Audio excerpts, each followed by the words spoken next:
नमस्कार, आपका स्वागत है। भगवान श्री कृष्ण अर्जुन से कहते हैं कि भक्ति की कोई विधि नहीं होती, किंतु विधि के साथ की गई भक्ति सबसे उत्तम मानी जाती है। इसका अर्थ यह है कि यदि आप सच्चे मन के साथ प्रार्थना कर रहे हैं तो आपकी प्रार्थना अवश्य ईश्वर तक पहुंचती है।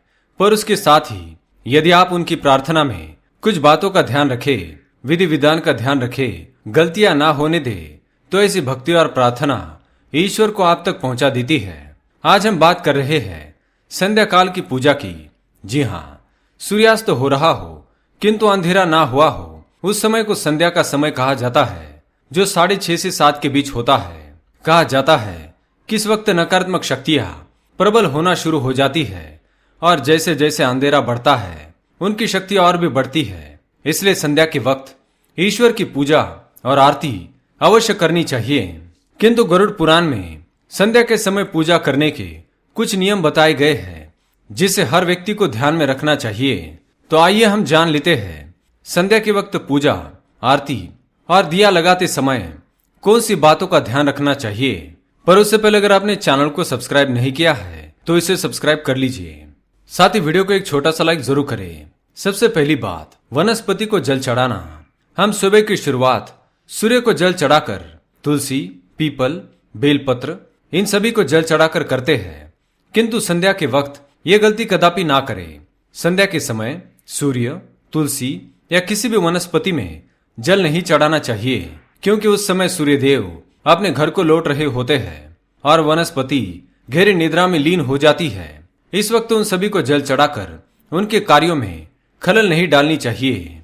दूसरी बात, फूलों को पूजा घर में छोड़ना। हम अक्सर पूजा करने के बाद फूलों को मंदिर में ही छोड़ देते हैं, किंतु ये फूल देवी देवताओं की निद्रा में विघ्न उत्पन्न करते हैं। इसके साथ ही मंदिर में फूल सुबह तक पड़े रहते हैं तो मुरझा जाते हैं, सड़ जाते हैं। अब आप खुद ही सोचिए, आप सड़े हुए फूलों के बीच सो सकते हैं? नहीं, तो हम ईश्वर के सामने ऐसे फूलों को कैसे रख सकते हैं? इसलिए संध्या होने से पहले ही मंदिर में रखे फूलों को हटा देना चाहिए।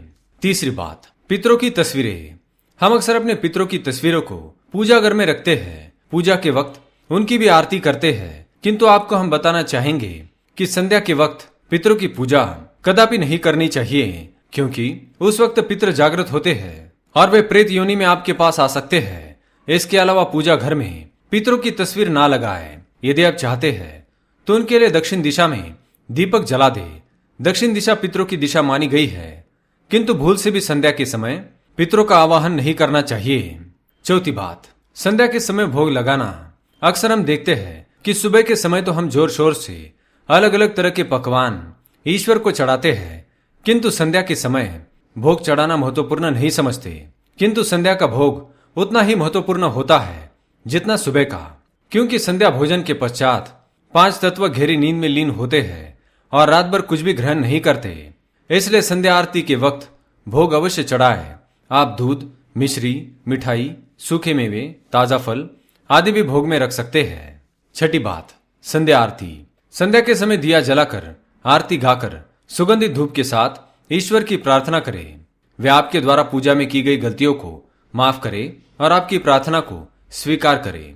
संध्या के समय आप शंख वादन, घंटी, मंजीरा आदि बजाकर आरती गाए, किंतु 7 बजे के बाद इनका प्रयोग ना करें, क्योंकि संध्या समय के पश्चात देवी देवता शयन कक्ष को चले जाते हैं और वादकों की आवाज से इनकी निद्रा में खलल पड़ता है।